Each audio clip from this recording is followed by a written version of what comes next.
아무도 누구도 내 아픔 모르고 그저 외면했었네. 하지만 단 한 번 이 모습 이대로 그저 사랑하셨네. 내 생각 가지고 욕심껏 살았던 내게 찾아오셨네. 내 인생 주님께 온전히 맡기니 나를 고쳐주소서. 성령이여, 성령의 능력으로 온전히 날 만져주소서. 성령의 능력으로 날 고치소서. 내가 낫겠나이다. 주여, 주님의 손으로 온전히 날 만져주소서. 주님의 손으로 날 고치소서. 내가 낫겠나이다. 주님의 손이 날 일으키시네. 주님의 손이 날 치료하시네. 주님의 손이 날 새롭게 하네. 주님의 손이 날 변화시키네.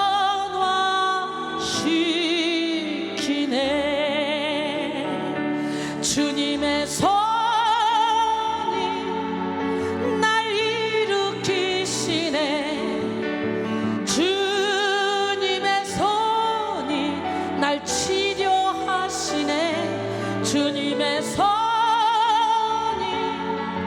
날 새롭게 하네. 주님의 손이 날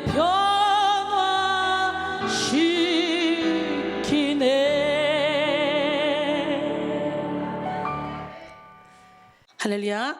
에베소 4장 7절로 16절 말씀 함께 보겠습니다.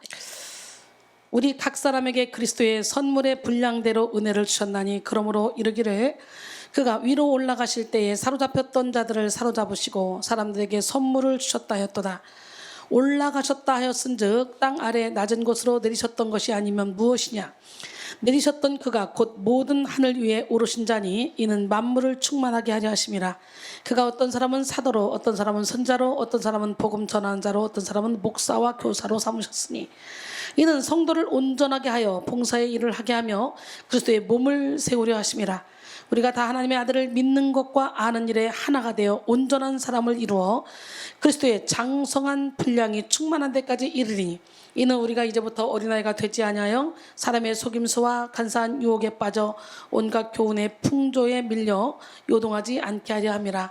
오직 사랑 안에서 참된 것을 하여 범사에 그에게까지 자랄지라. 그는 머리니 곧 그리스도라. 그에게서 온몸이 각 마디를 통하여 도움을 받음으로 연결되고 결합되어 각 지체의 분량대로 역사하여 그 몸을 자라게 하며 사랑 안에서 스스로 세우느니라. 아멘. 승리를 위한 성결, 다섯 번째 시간 은사의 성결. 할렐루야. 계속적으로 성결에 대해서 은혜를 나누고 있는데요. 오늘 여러분 모두가 다 성결의 은혜를 받음으로 말미암아 어떤 상황 가운데서도 해를 받지 않고 항상 거룩하고 깨끗하고 성결한 영혼을 소유함으로 세상이 두렵지 않고 사람이 두렵지 않고 환경이 두렵지 않는 그런 인생을 살아서 이 땅에서 천국을 누리기를 원합니다. 성결은 하나님이 우리에게 주신 두 번째 선물입니다. 중생은 우리가 예수 그리스도를 믿고 구원받아서 다시 태어나는 은혜이자 선물이고요. 성결은 그 후에 우리가 성숙하고 성장하여서 그리스도의 완전이라는 선물을 얻게 되는 것을 의미합니다. 그러니까 예수 믿고 구원받았다 그거로 끝나면 안 되고 이제 성결의 은혜를 입어야 된다는 거예요. 할렐루야. 예, 중생하는 것도 하나님이 주시는 은혜고 거기서 더 나가서 성결하게 살아서 능력을 나타내는 거, 이것도 하나님의 은혜라는 거죠. 베드로서 1장 4절로 7절 이로써 그 보배롭고 지극히 큰 약속을 우리에게 주사 이 약속으로 말미암아 너희가 정욕 때문에 세상에서 썩을 것을 피하여 신성한 성품에 참여하는 자가 되게 하려 하셨느니라. 그러므로 너희가 더욱 힘써 너희 믿음의 덕을, 덕의 지식을, 지식의 절제를, 절제의 인내를, 인내의 경건을, 경건의 형제유애를, 형제유애의 사랑을 더하라 그랬어요. 근데 많은 그리스도인들이 이 성결의 단계를 거절합니다. 왜? 어렵게 느껴지기 때문이죠. 물론 죄 많은 인간이 성결해지는 거 이거 쉬운 일이 아니에요. 저절로 이기적이고 저절로 욕심을 내게 되고 저절로 거짓말하게 되고, 맞아요 안 맞아요? 내가 거짓말하려고 하지 않아도 내게 불리하다 싶으면 그냥 나도 모르게 그냥 거짓말이 먼저 튀어나갑니다. 막 돌려치기 하고 그래서 추궁하고 또 추궁하고 또 추궁해야 이제 바른 말이 나오는 거예요. 어떻게든지 변호사를 써서라도 내 잘못을 자꾸 빼려고 하는 게 그게 인간입니다. 참 신기합니다. 성결은 내 의로움이나 내 선함으로 이루는 것이 아니에요. 죄 많은 우리 인간은 성결하게 살려고 노력해도 안 돼요. 하나님의 은혜로만 가능한 거야. 그 두 번째 은혜라는 거야. 하나님을 믿음으로 이루는 것이죠. 그리고 중생한 그리스도인들이라면 한 사람도 빠짐없이 성결의 길을 가야 됩니다. 삶의 전반이 성결의 단계를 거쳐야 되는 거예요. 또한 성도라면 인간적인 행복이 아니라 거룩한 삶을 추구해야 됩니다. 인간적인 행복은 육신의 정욕, 안목의 정욕, 이생의 자랑을 통해서 얻을 수 있겠지만 그곳에는 참된 만족과 평강이 없습니다. 오히려 우리는 거룩함과 성결함을 추구하는 삶을 살아갈 때 인간적인 조건이 완벽하지 않아도 누리게 되는 만족과 평강이 있다는 것을 발견하게 됩니다. 프란스 셰퍼 박사는 말년에 암을 앓았어요. 암병. 그는 죽기 이전에 캠퍼스 전도를 했습니다. 그리고 청년들에게 피를 토하며 전했던 메시지가 뭐냐? 행복을 삶의 목표로 삼지 마십시오 였습니다. 오늘날 교회와 성도가 세상과 별다른 구별이 없이 살아가는 이유는 뭡니까? 거룩을 목표로 삼지 못하고 행복을 목표로 삼기 때문에 그래요. 육신의 정욕, 안목의 정욕, 이생의 자랑을 따라가는 사람들은 그것만 채워주면 행복하다고 착각하고 있습니다. 그러나 그렇잖아요. 우리의 영혼이 거룩해야 참된 평안이 우리 안에서 넘쳐나는 거예요. 할렐루야.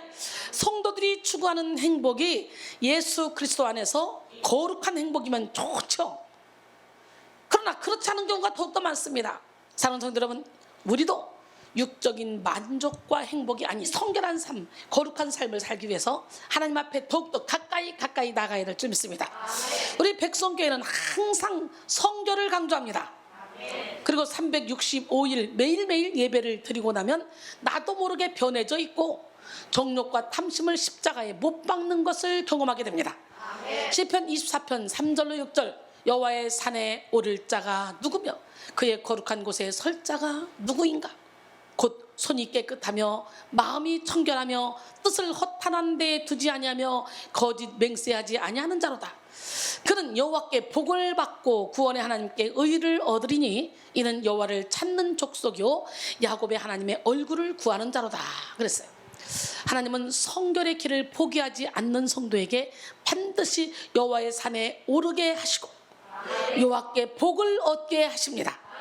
성결한 삶을 추구한다는 것은 세상과의 구별을 뜻하는 거예요. 세상은 하나님과의 반대길을 가고 있습니다. 그래서 우리가 세상의 가치관을 두면 하나님과 반대되는 삶을 살아요. 세상의 가치관은 오로지 육신의 정욕, 안목의 정욕, 이생의 자랑이에요. 그러나 하나님의 가치관은 먹든지 마시든지 무엇을 하든지 하나님의 영광을 위해서, 그리고 하나님 사랑, 이웃 사랑의 삶을 실천하는 거죠. 근데 세상 가치관은 남을 밟아서라도 내가 잘 되면 되는 거예요. 거짓말해서라도 내가 높아지면 되는 거예요. 짓밟는 거예요. 그냥 정말 두려운 거예요. 그렇게 해서 세상에서 할 사람은 뭐예요? 영원한 형벌을 받을 텐데. 그래서 거지 나사로처럼 평생을 가난의 고난을 당한다 할지라도 영원한 고난을 막기 위해서 하나님이 내게 주신 고난이라면 감사해야 되는 거예요. 부자 영감처럼 부족함이 없이 날마다 자색 옷을 입고 연락을 즐기며 잔치를 하고 이렇게 행복하게 살아도 결국은 음부에 떨어지잖아요. 그러니까 예수가 없는데도 이 세상에 사업이 잘 돼, 자녀가 잘 돼, 건강해, 부러울 것이 없어. 그래서 이 세상에서 마음껏 연락을 즐기다 죽으면 영원한 고난을 당하게 되겠지. 가장 불쌍한 사람이에요. 예수 안에 있다면 지금 이후로 예수 안에 있는 자는 복이 있도다. 하늘에서 큰 음성이 들려서 지금 이후로 주 안에서 죽는 자들은 복이 있도다 하시며 성령이 이르시되 그렇다. 그들이 수고를 그치고 쉬리니 이는 그들이 행한 일이 나름이라. 계시록 14장 13절 말씀이죠. 오늘 여러분 모두가 다 예수 안에 있다면 염려 걱정 근심을 십자가에 못 박으시고 좋은 일이든 나쁜 일이든 다 하나님의 섭리 가운데 있고 지금 하나님이 불꽃 같은 눈동자로 나를 지켜보고 있고 이 일을 통해 하나님이 내게 주시는 메시지가 있다. 그래서 어려운 일이 있을수록 우리는 더 머리 조아려 기도해서 하나님의 음성을 들어야 돼요. 멋쟁이 하나님 살아계십니다. 할렐루야. 여러분, 세상은 하나님의 길과 반대입니다. 그래서 천국 가는 길은 좁은 길이요 천국 가는 문은 좁은 문이라 그랬잖아요. 마태복음 7장 13절로 14절. 그렇다고 해서 무조건 자기 자신을 채찍질하고 살아가야 하는 것은 아닙니다. 우리 하나님은 말씀하시죠. 항상 기뻐하라, 쉬지 말고 기도하라, 범사에 감사하라. 먼저 그의 나라와 그의 의를 구하면 모든 것을 너에게 더해줄 거다. 한날 괴로움은 그날로 족하니 염려하지 말고 그날 일용할 양식을 구하며 살아가라. 할렐루야. 예, 하나님이 우리 삶의 진정한 주인이 되실 수 있도록 나 자신을 온전히 내어드려야 합니다. 우리의 모든 우상과 죄악을 내려놓고 하나님이 온전히 주인 되실 때 우리는 성결한 삶을 살아갈 수 있고 삶의 목적과 목표를 찾아갈 수가 있는 거예요. 중생은 많이 강조하지만 사실 성결은 강조하지 않는 풍토가 있죠. 전통적으로 기독교 신학은 자범죄로 인한 징벌에서의 구원을 강조했습니다. 칼빈주의는 인간의 타락을 강조한 나머지 이 세상에서의 죄의 세력으로부터 온전히 벗어내는 것은 불가능하다고 봤죠. 그러나 성결교회는 성령의 능력으로 가능하다고 믿습니다. 즉 칼빈주의가 죄에서의 온전한 구원이 죽음 이후에만 가능하다는 주장에 반해서 성결교회는 이 세상에서도 죄의 용서 및 죄의 세력에서의 해방이 가능하다고 믿는 거예요. 이것을 현재적 구원 또 온전한 구원이라고 말합니다. 이처럼 성결교회는 인간 본성의 자체에 대해서는 비관주의지만 하나님의 은총에 근거한 낙관주의를 갖고 있습니다. 오늘 우리는 할 수 없어요. 그러나 우리 하나님이 함께 하시면 능치 못함이 없는 줄 믿습니다. 우리는 하나님이 거하는 성전 아닙니까? 여러분 모두가 다 하나님의 거하는 성전인 거 맞아요? 너희는 하나님의 성전인 것과 하나님의 성령이 너희 안에 계시는 것을 알지 못하느냐? 누구든지 하나님의 성전을 더럽히면 하나님이 그 사람을 멸하시리라. 하나님의 성전은 거룩하기 너희도 거룩할지어다.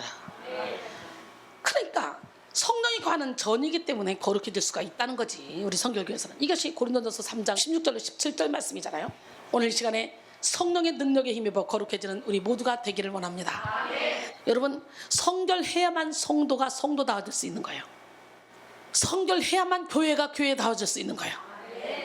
하나님이 서로 사랑하라고 명령하셨듯이 성결도 하나님의 명령입니다. 우리 교단인 한국 성결교회의 가장 중요한 교리도 바로 성결입니다. 한국 성결교회는 중생, 성결, 신유, 재림의 사중복음을 강조하는데 그 중에서도 성결은 가장 핵심되는 부분입니다. 여호수아 3장 1절 5절 또 여호수아가 아침에 일찍이 일어나서 그와 모든 이스라엘 자손들과 더불어 시딤에서 떠나 요단에 이르러 건너가기 전에 거기서 유숙하니라. 사흘 후에 관리들이 진중으로 두루다니며 백성에게 명령하여 이르되 너희는 레위 사람 제사장들이 너희 하나님 여호와의 언약궤 매는 것을 보거든 너희가 있는 곳을 떠나 그 뒤를 따르라. 그러나 너희와 그 사이 거리가 2000규빗쯤 되게 하고 그것에 가까이 하지는 말라. 그리하면 너희가 행할 길을 알리니 너희가 이전에 이 길을 지나보지 못하였음이니라 하니라. 여호수아가 또 백성에게 이르되 너희는 자신을 성결하게 하라. 여호와께서 내일 너희 가운데 기이한 일들을 행하시리이다. 그 기이한 일이 뭡니까? 요단강을 가르는 일이죠. 언약궤를 맨 제사장들이 그냥 요단강물이 막 흘러 넘치는데도 불구하고 하나님의 말씀에 순종해서, 여호수아의 말에 순종해서 생명 걸고 요단물을 딱 딛고 들어가는 순간 쫙 달라지는 역사가 일어나. 이 기이한 일을 보기 위해서 너희들은 성결하게 하라는 거예요. 성결하게. 성결할 때 우리는 이렇게 기적의 주인공이 되는 거예요.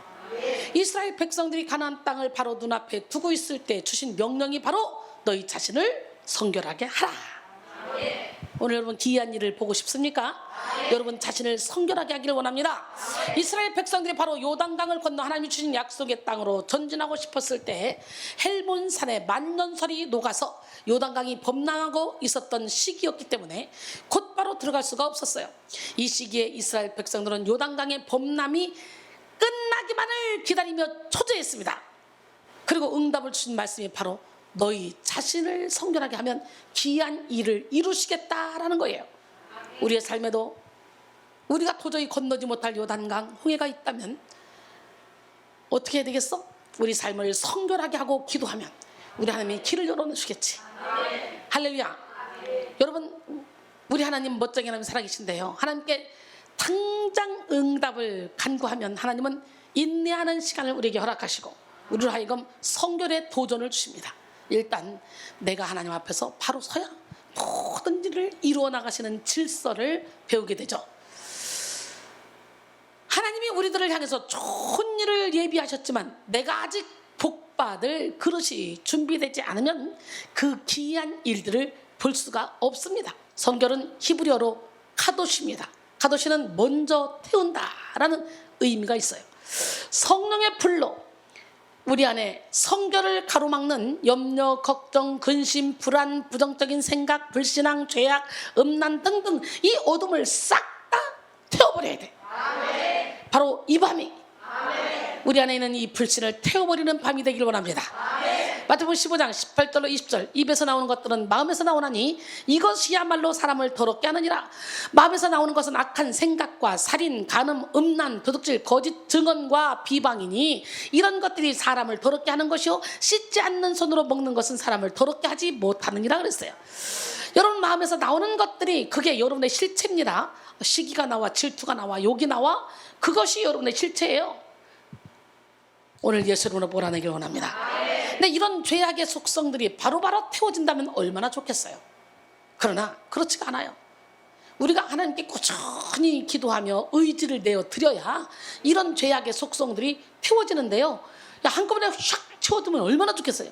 그렇기 때문에 우리 강력한 성령의 불을 받아서 우리 죄악의 속성들이 막 그냥 한꺼번에 확 태워지는 역사가 일어나길 원합니다. 근데 이렇게 한꺼번에 태워지면 좋은데 문제는 뭐야? 영혼의 밀실에 문을 꼭꼭꼭 닫아놔서 꼭 깨달아지는 곳만 열어놓게 되는 거지. 무슨 얘기인지 알죠? 아무도 누구도 내 아픔 모르지만 모두가 다 나를 버리고 간다 할지라도 우리 주님은 불꽃 같은 눈동자로 우리를 지켜보고 계시고 우리의 삶 가운데 놀라운 이적과 기적과 표적을 나타내 주십니다. 하나님은 누가 하나님? 진짜. 아멘.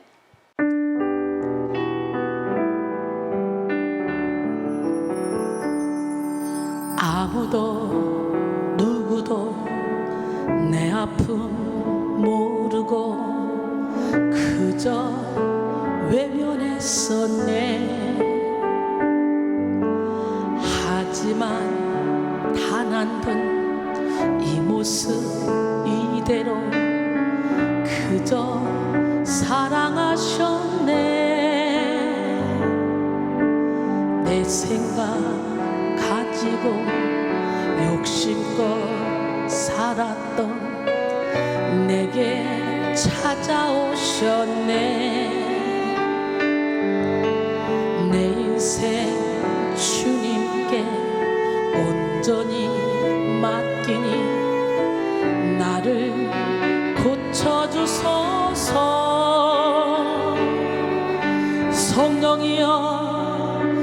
성령의 능력으로 온전히 날 만져주소서. 성령의 능력으로 날 고치소서. 내가 낫겠나이다. 주여 주님의 손으로 온전히 날 만져주소서.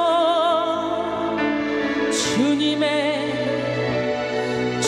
손으로 날 고치소서. 내가 낫겠나이다. 주님의 손이 날 일으키시네. 주님의 손이 날 치료하시네. 주님의 손이 날 새롭게 하네. 주님의 손이 날 변화시키네.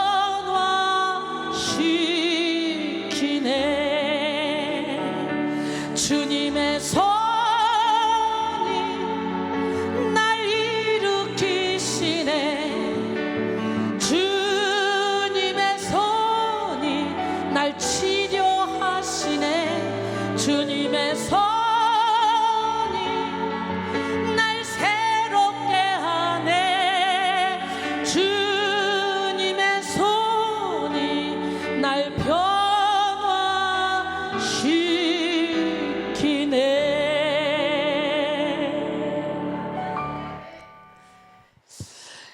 히브리서 12장 28절에 29절. 그러므로 우리가 흔들리지 않는 나라를 받았은즉 은혜를 받자. 이로 말미암아 경건함과 두려움으로 하나님을 기쁘시게 섬길지니 우리 하나님은 소멸하는 불이심이라 그랬어요. 또 하나는 구별된다는 뜻입니다.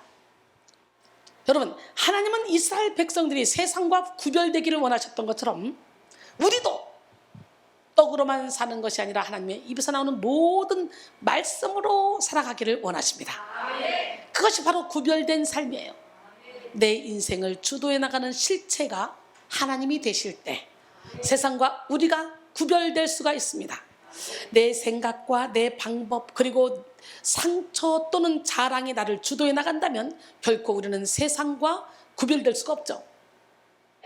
우리가 익숙했던 죄의 자리를 털고 일어나 구별되어야 되고, 우리가 익숙했던 부정적인 생각과 입술의 고백들에게서 자신을 돌이켜야만 구별될 수가 있습니다. 사랑하는 성도 여러분, 오늘 이 시간에 성령의 불을 받아 성결하게 해서 주님의 뜻을 이루어드리는 지혜로운 성도가 되기를 원합니다. 누가복음 12장 49절에 내가 불을 땅에 던지러 갔더니 이 불이 이미 붙었으면 내가 무엇을 원하리요? 불 붙었어요? 오늘 성령의 불이 붙는 시간이 되기를 원해요. 우리는 성령의 불로 나를 태워드리고 세상과 구별될 삶을 살기 위해서 이 자리에 모인 줄 믿습니다. 시편 42편 5절에 내 영혼아 내가 어찌하여 낙심하며 어찌하여 내 속에서 불안해하는가. 너는 하나님께 소망을 두라. 그가 나타나 도우심으로 말미암아 내가 여전히 찬송하리로다. 아멘. 앞서 말씀드린 것처럼 그리스도인들은 이미 신앙생활을 하면서 성결하지 않는다면 성도가 성도답지 못한 삶을 살게 되는 거예요. 마태복음 5장 13절에 너희는 세상의 소금이니 소금이 만일 그 맛을 잃으면 무엇으로 짜게 하려? 뒤에는 아무 쓸데없어 다만 밖에 버려져 사람에게 밟힐 뿐이니라. 여러분, 소금이 제맛을 내지 못하면 아무 쓸데가 없고 밖에 버려져 사람에게 밟힐 뿐이라는 거지. 오늘 여러분 밟히는 삶을 살고 있지는 않습니까? 밟히는 성도가 되고 싶은 사람은 아무도 없을걸요? 근데 소금의 칼을 감당하지 못해. 그럼 이미 밟히는 거야. 예수님을 믿는 영적 정체성을 가졌다면 우리는 달라져야 돼요. 변해야 돼요. 어둠은 빛이 없을 때만 존재합니다. 빛이 없을 때만 어둠이 존재해요. 칠흑 같은 어둠 가운데도 요만한 빛만 있어도 그 주변은 환해요. 그죠? 빛이 발생하면 어둠은 순식간에 사라지는 거예요. 우리 영혼의 어둠도 마찬가지예요. 우리 영혼이 어두운데 하이타이를 먹고 짙어낸다고 이 어둠이 없어집니까? 아니에요. 빛이 들어와야만 돼. 성령의 불이 들어와야만 돼. 오늘 막 성령의 불이 여러분 영혼 중의 모든 결박을 확 태워버리고 막 기뻐 뛰는 역사가 바로 이 밤에 있기를 원합니다. 요한복음 8장 12절에 예수께서 또 말씀하여 이르시되 나는 세상의 빛이니 나를 따른 자는 어둠에 다니지 아니하고 생명의 빛을 얻으리라. 요한일서 1장 5절에 보니까 우리가 그에게서 듣고 너에게 전하는 소식은 이것이니 곧 하나님은 빛이시라. 그에게는 어둠이 조금도 없으시다는 것이라 그랬어요. 할렐루야. 우리는 하나님의 빛된 자녀입니다. 마태복음 5장 14절로 16절 보니까 너희는 세상의 빛이라. 산 위에 있는 동네가 숨겨지지 못할 것이요 사람의 등불을 켜서 말 아래 두지 아니하고 등경 위에 두라니 이러므로 집안 모든 사람에게 비치느니라. 이같이 너희 빛이 사람 앞에 비치게 하여 그들로 너희 착한 행실을 보고 하늘에 계신 너희 아버지께 영광을 돌리게 하라. 할렐루야. 에베소 5장 8절로 10절 보니까 너희가 전에는 어둠이더니 이제는 주 안에서 빛이라. 빛의 자녀들처럼 행하라. 빛의 열매는 모든 착함과 의로움과 진실함에 있느니라. 주를 기쁘시게 할 것이 무엇인가 시험하여 보라 그랬어요. 할렐루야. 우리 빛의 사명을 감당하는 지혜로운 성도들이 다 되길 원합니다.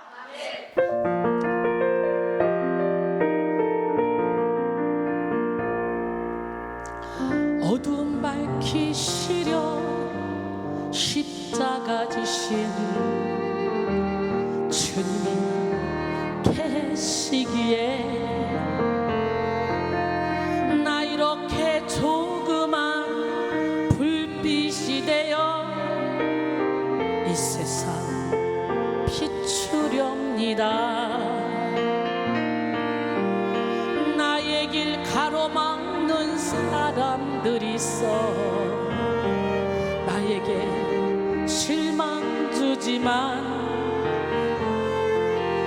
오히려 그들 위해 기도할래요. 주님 계시기에 세상의 사랑이 메말라가도 나만은 사랑할래요. 어려운 이웃을 돌아보면서 주님을 섬길래요. 미움과 욕심을 십자가에 묻고 하늘의 미랄이 되어 모두를 사랑하며 살고 싶어요. 주님 계시기에 세상의 사랑이 메말라가도 나만은 사랑할래요. 어려운 이웃을 돌아보면서 주님을 섬길래요. 미움과 욕심을 십자가에 묻고 하늘의 미랄이 되어 모두를 사랑하며 살고 싶어요. 주님 계시기에 모두를 사랑하며 살고 싶어요. 주님 계시기에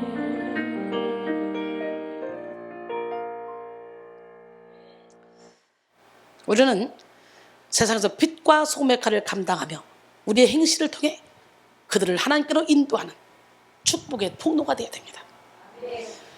고린도서 5장 17절 그런즉 누구든지 그리스도 안에 있으면 새로운 피조물이라 이전 것은 지나갔으니 보라 새 것이 되었도다 그랬어요. 신앙생활을 하다 보면 구원의 은사 외에 각자 하나님이 나에게 주신 선물을 발견하게 됩니다. 그것을 뭐라고 말합니까? 달란트라고 말하죠. 또 정확히 헬라어 원어로는 카리스마타라고 합니다. 일반적으로 선물이라는 뜻이에요. 이 선물은 선택적으로만 주어지는 것이 아니라 우리가 신앙생활을 풍성하게 영위하는 데에 있어서 필수적인 거예요. 스티븐 아터번과 데이빗 수투비 같이 쓴 영성 회복을 위한 7가지 열쇠라는 책에 나온 글입니다. 자신의 영적인 은사에 대해서 아는 것이 중요하다.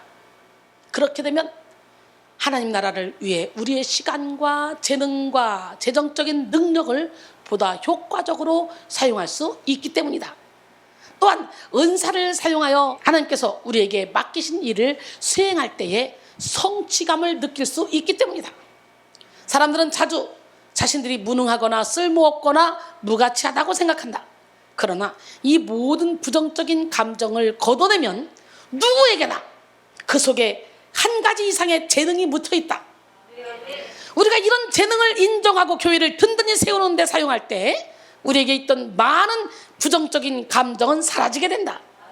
우리의 경험과 재능, 심지어 고통까지 다른 사람을 위하여 사용할 때 이것보다 더 큰 만족을 주는 것은 없다. 다른 사람을 도와주고 위로하고 격려하고 인도하는 것, 그리고 하나님께서 맡기신 사역을 감당하도록 준비시키고 능력을 부여하신 유일한 사람이 바로 자신이라는 것을 깨닫는 것은 참된 보람을 발견하는 길이다. 삶의 큰 기쁨 가운데 하나는 우리가 가장 열망하는 것들이 대개 가장 큰 재능을 부여받은 영역들이라는 사실을 아는 것이다. 우리는 하나님의 뜻 가운데 재능을 가지고 그리스도 안에 있는 다른 지체를 돕고 그리스도 밖의 사람들에게 하나님의 복음을 전할 수 있다라는 글입니다. 멋지지 않습니까? 이렇게 반드시 우리가 필요한 것이 은사인데요. 그러나 우리가 제대로 짚고 넘어가야 될 부분이 있습니다. 그것은 은사가 많은 것이 성결한 것이 아니라는 거예요. 은사는 아주 신비한 현상입니다. 하나님이 주시는 것이기 때문에 학벌, 성별, 나이, 빈부격차 이거 조건 차별하지 않습니다. 그런데 이것이 어디까지나 하나님의 은혜일 뿐 나의 온전함을 말하는 것은 아니에요. 그런데 많은 그리스도인들이 은사가 있는 것을 신앙적 완성과 성결을 뜻하는 것이라고 착각하고 오해합니다.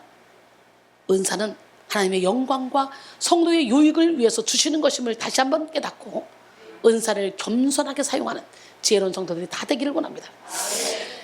하나님의 영광을 위해서 사용해야 된다는 걸 알지 못한다면 은사가 있어도 이것을 성결하게 사용하지 못하는 경우가 참 많죠. 그래서요, 처음에 은사를 확 받으면 교만 손님이 먼저 찾아와. 그래서 그 은사를 남용하도록 만들어. 그래서 악한 자의 능력이 나타나게 만들어버린다는 거지. 뺏어가는 분들인 거예요. 오늘 본문을 통해서 은사의 성결에 대해서 함께 나눠보고 하나님이 주신 선물을 성결하게 사용하기 위해 성결을 이루어 나가는 우리 모두가 되기를 원합니다. 할렐루야. 예, 은사의 성결을 위해서 우리가 가져야 될 태도는 뭐냐? 은사는 내가 잘나거나 내게 능력이 있어서 주어진 것이 아니라는 거예요. 오늘 본문 에베소서 4장 7절 10절 우리 각 사람에게 그리스도의 선물의 분량대로 은혜를 주셨나니 그러므로 이르기를 그가 위로 올라가실 때에 사로잡혔던 자들을 사로잡으시고 사람들에게 선물을 주셨다 하였도다. 올라가셨다 하였은즉 땅 아래 낮은 곳으로 내리셨던 것이 아니면 무엇이냐? 내리셨던 그가 곧 모든 하늘 위에 오르신 자니 이는 만물을 충만하게 하려 하심이라 그랬어요. 오늘 본문에서 바울은 은혜를 받은 교회 구성원들의 독특성을 말하며 나아가 그들이 다양한 봉사의 직분으로서 하나된 교회의 연합과 성장을 위해 힘써야 한다고 말합니다. 바울은 7절에서 분량에 따라 은혜를 나눠줬다고 말하는데요. 여기서 은혜란 성경에서 보편적으로 사용된 의미인 죄의 용서를 가리키는 것이 아니라 성도에게 은혜로 주어지는 봉사의 직분을 뜻합니다. 이 봉사의 직분은 선물로 주어진 것이기 때문에 은사라고도 할 수 있죠. 윌리엄 맥레의 교회에서의 은사 활동에서는 은사는 하나님께서 성도들에게 값없이 주시는 선물이며 특히 신약의 바울 서신에 주로 사용된 언어로서 구원받은 백성에게 값없이 주시는 선물, 교회의 덕을 세우기 위해서 그리고 그리스도를 확연히 드러내기 위해서 주신 하나님의 선물이다 그랬어요. 다시 말해서 그리스도 자체의 일원에게 섬김을 위한 특별한 재능의 거룩한 증거라고 정의할 수 있다라고 말했습니다. 이처럼 은사는 내가 잘나서 얻는 것이 아니에요. 누군가가 예언의 은사라 신유의 은사가 있다고 해서 그 사람이 특별히 영적으로 잘났기 때문에 은사를 주신 것이 아니에요. 그저 각자의 분량에 따라 은혜를 허락해 주신 것임을 기억해야 된다는 거예요. 그러기에 우리는 우리에게 주어진 은혜를 발견해야 돼.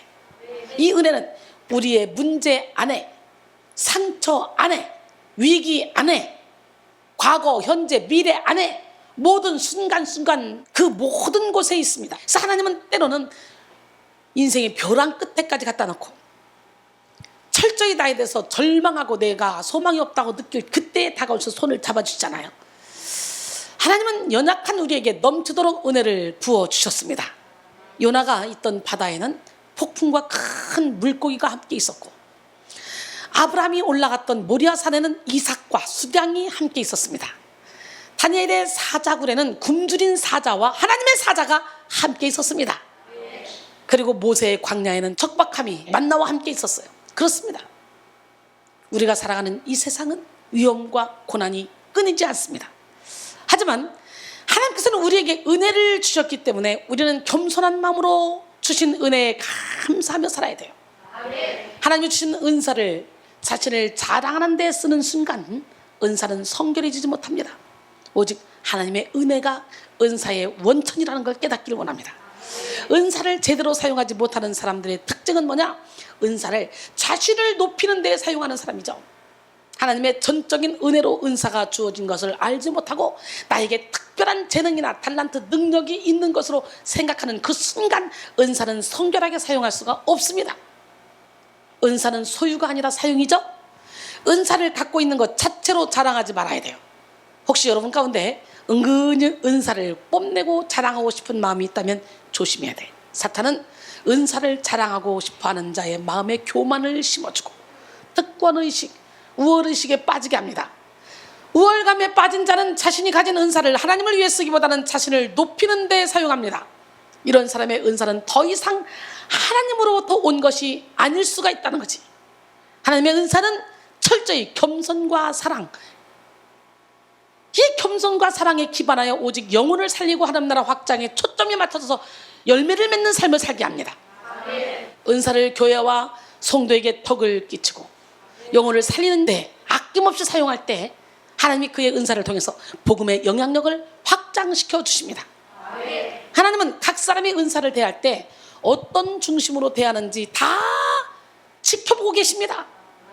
그래서 J.I. 베커가 따라서 그리스도인들이 은사가 있다고 말할 때 그 의미는 어떤 면에서건 그들이 탁월하게 머리가 좋다거나 일을 효율적으로 한다는 뜻이 아니다. 하나님이 이미 그들을 특정한 방식으로 사용하여 주목할 만한 덕을 세우셨고 그 일이 하나님이 동일한 사역을 다시 하시리라고 기대할 수 있는 보증이 된다는 뜻이다 라고 말했어요. 오늘 시간에 여러분, 누구에게나 다 은사는 있어요. 누구는 10개, 누구는 100개, 누구는 뭐 3개, 누구는 2개, 1개만 있겠죠? 그러나 누구에게나 다 있어. 오늘 그 은사를 개발해서 그 은사가 많고 적음에 불평할 것이 아니라 한 달란트면 한 달란트 그대로 하나님께 내어드리고 2달란트면 2달란트 그대로 내어드려서 칭찬받는 우리 모두가 되길 원해요. 고린도전서 12장 4절로 11절 은사는 여러 가지나 성령은 같고 직분은 여러 가지나 주는 같으며 또 사역은 여러 가지나 모든 것을 모든 사람 가운데서 이루시는 하나님은 같으니 각 사람에게 성령을 나타내심은 유익하게 하려 하심이라. 어떤 사람에게는 성령으로 말미암아 지혜의 말씀을, 어떤 사람에게는 같은 성령을 따라 지식의 말씀을, 다른 사람에게는 같은 성령으로 믿음을, 어떤 사람에게는 한 성령으로 병 고치는 은사를, 어떤 사람에게는 능력 행함을, 어떤 사람에게는 예언함을, 어떤 사람에게는 영들 분별함을, 다른 사람에게는 각종 방언 말함을, 어떤 사람에게는 방언들 통역함을 주시나니 이 모든 일은 같은 한 성령이 행하사 그의 뜻대로 각 사람에게 나누어 주시는 것이라. 뭐 하려고? 유익하게 하려고. 할렐루야. 고린도전서 12장 이 말씀을 보시면 은사의 시작과 원천이 바로 성령이라는 것을 알 수가 있죠. 이 말은 은사는 성령과 분리될 수 없다는 것입니다. 그러므로 은사를 내 의로 내 힘으로 가지려 해서는 안 됩니다. 사도행전 8장 18절로 20절 시몬이 사도들의 안수로 성령 받는 것을 보고 돈을 들여 이르되 이 권능을 내게도 주어 누구든지 내가 안수하는 사람은 성령을 받게 하여 주소서 하니 베드로가 이르되 내가 하나님의 선물을 돈 주고 살 줄로 생각하였으니 내 은과 함께 망할자다 그랬어요. 사마리아에 시몬이라는 사람이 있었는데 그는 마술을 하면서 사람들을 놀라게 하고 자칭 큰 자라 지칭했습니다. 은사로 자신을 높이는 자는 이렇게 성령과 상관이 없는 자입니다. 시몬은 사도들의 안수로 성령을 받는 것을 보고 사도들에게 돈을 주고 성령을 받으려고 했는데요. 이때 베드로는 하나님의 선물을 돈 주고 살 수 없다 말하며 저주하고 책망하죠. 시몬은 겉으로 보기에는 사도들을 따라다니는 열정을 보였지만 복음을 제대로 알지 못했고 영적인 체험도 없었던 것으로 보이죠. 교회가 태동하는 시기에 하나님의 영광과 존귀함이 더럽혀지면 교회의 존재 기반까지 뒤흔들 수 있기 때문에 베드로는 시몬의 행동을 경계한 것입니다. 이처럼 은사는 성령의 능력으로 받는 것입니다. 또한 각자가 하나님의 뜻에 따라 받은 은사로 서로 시기하거나 질투하거나 비교하지 말아야 돼요. 고린도전서 12장 21절로 25절 누구든지 손들어 내가 너를 쓸데없다 하거나 또한 머리가 팔도록 내가 너를 쓸데없다 하지 못하리라. 그뿐 아니라 더 약하게 보이는 몸의 지체가 도리어 요긴하고 우리가 몸에 덜 귀히 여기는 그것들을 더욱 귀한 것들로 입혀주며 우리의 아름답지 못한 지체는 더욱 아름다운 것을 얻느니라. 그런즉 우리의 아름다운 지체는 그럴 필요가 없느니라. 오직 하나님이 몸을 고르게 하여 부족한 지체에게 귀중함을 더하사 몸 가운데서 분쟁이 없고 오직 여러 지체가 서로 같이 돌보게 하셨느니라 그랬어요. 누군가의 은사를 질투하는 것이나 시기하는 것은 그 자체로 은사가 자신의 우월감을 나타내는 척도로서 인식되고 있는 것을 의미합니다. 야고 3장 14절로 18절 그러나 너희 마음속에 독한 시기와 다툼이 있으면 자랑하지 말라. 진리를 거슬러 거짓말하지 말라. 이러한 지혜는 위로부터 내려온 것이 아니오 땅의 것이요 정욕의 것이요 귀신의 것이니 시기와 다툼이 있는 곳에는 혼란과 모든 악한 일이 있습니다. 오직 위로부터 난 지혜는 첫째 성결하고 다음에 화평하고 관용하며 양순하며 긍휼과 선한 열매가 가득하고 편견과 거짓이 없나니 화평하게 하는 자들은 화평으로 심어 의의 열매를 거두느니라. 난 여러분 모두가 다 선한 열매를 맺는 지혜로운 성도가 돼서 의의 열매를 맺기를 원합니다. 사랑하는 성도 여러분, 은사의 많고 적음은 결코 성숙의 척도가 아닙니다. 은사는 하나님의 뜻대로 각 사람에게 주시는 선물일 뿐 그것이 영적 경지를 뜻하는 것은 아니에요. 오스왈드 챔버스는 성령의 은사들은 개인의 영광을 위한 것이 아니라 그리스도의 온몸의 유익을 위한 것이다 라고 했어요. 또 분량대로 은혜를 주셨는데요. 이는 하나님이 직접 성도들에게 각자에게 가장 알맞는 은사가 무엇인지 정확하게 측정하시고 그에 적합한 봉사의 직분을 주신다는 것입니다. 다 머리면 손과 발은 어디 있어요? 다 손이면 발은 어디 있어요? 몸된 성전에 우리는 각자 맡은 사명대로 각자가 사명을 감당해야 될 때가 있죠. 우리는 자신에게 주어진 은사의 중요성을 지나치게 강조해서 다른 사람의 은사를 무시하거나 자신의 은사만을 높여서는 안 돼요. 우리는 예수 그리스도의 마음을 본받아서 은사를 대해야 합니다. 가장 좋은 은사가 뭐예요? 이 말씀이 꿰뚫어져서 이 말씀을 분별할 수 있는 은사가 가장 좋은 은사겠죠? 예, 다 소중한 은사인데 무엇보다도 영분별의 은사를 받아야 어둠에게 끌려다니지 않습니다. 오늘 본문 10절에서는 예수 그리스도가 하늘로 높아지신 이유는 자신만을 위한 것이 아니고 그가 구원하기 위해 죽으신 만물을 위한 것이라고 했습니다.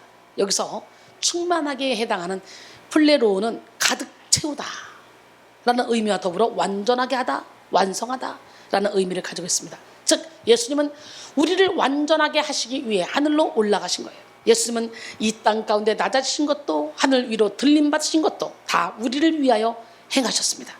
우리를 구원하시고 이어서 더 완전하게 은혜로 가득 채워주시기 위해서 높이 높이 오르셨습니다.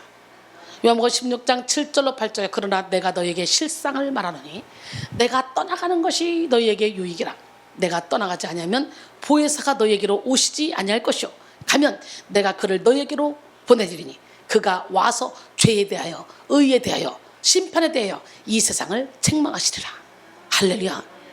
죄에 대하여 의에 대하여 심판에 대해서 이 세상을 책망하실 분은 오로지 성령 하나님이셔요. 예수님이 복음의 확장을 위해서 오로지 우리 영혼을 생각하셨듯이 우리도 은사를 사용하는 데 있어서는 내가 비워져야 돼. 내가 필리포 2장 5절로 8절 너희 안에 이 마음을 품으라. 곧 그리스도 예수의 마음이니 그는 근본 하나님의 본체시나 하나님과 동들됨을 취할 것으로 여기지 아니하시고 오히려 자기를 비워 종의 형체를 가사 사람들과 같이 되셨고 사람의 모양으로 나타나사 자기를 낮추시고 죽기까지 복종하셨으니 곧 십자가에 죽으십니다. 그래. 하나님은 교만을 물리치기 때문에요. 교만한 사람은 은사를 사용한다 할지라도 잘못 사용하게 되겠죠. 하나님의 은사가 아니겠죠. 교만한 사람을 물리쳐버리니까. 야고보서 4장 6절에 그러나 더욱 큰 은혜를 주시나니 그러므로 일렀을 때 하나님이 교만한 자를 물리치시고 겸손한 자에게 은혜를 주신다 했느니라.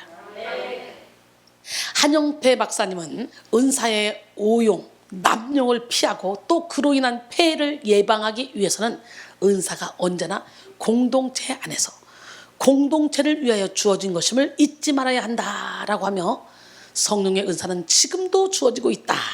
우리는 은사를 발견하고 잘 활용해서 개인의 신앙생활과 교회의 부흥 및 성장을 이루고 세상 속에서 교회가 교회되도록 해야 할 것이다 라고 강조했으며 또 은사사역의 기본은 능력 중시가 아니라 주권자가 되시는 하나님 앞에서 자기의 비움이요 성화임을 명심해야 된다. 자기 비움과 성화 속에서 비로소 하나님의 진정한 능력이 나타나기 때문이다 라고 말했습니다. 내가 만약 나를 온전히 비우지 못하는 데 능력이 강력하게 나타난다면 그 은사의 활동이 어디로부터 오는 것인지 정확하게 분별해야 됩니다. 데살로니가후서 2장 9절로 12절 악한 자의 나타남은 사탄의 활동을 따라 모든 능력과 표적과 거짓 기적과 불의의 모든 속임으로 멸망한 자들이 있으리니 이는 그들이 진리의 사랑을 받지 아니하여 구원함을 받지 못함이라. 이러므로 하나님이 미혹의 역사를 그들에게 보내사 거짓 것을 믿게 하심은 진리를 믿지 않고 불의를 좋아하는 모든 자들로 하여금 심판을 받게 하려 하심이라 그랬어요.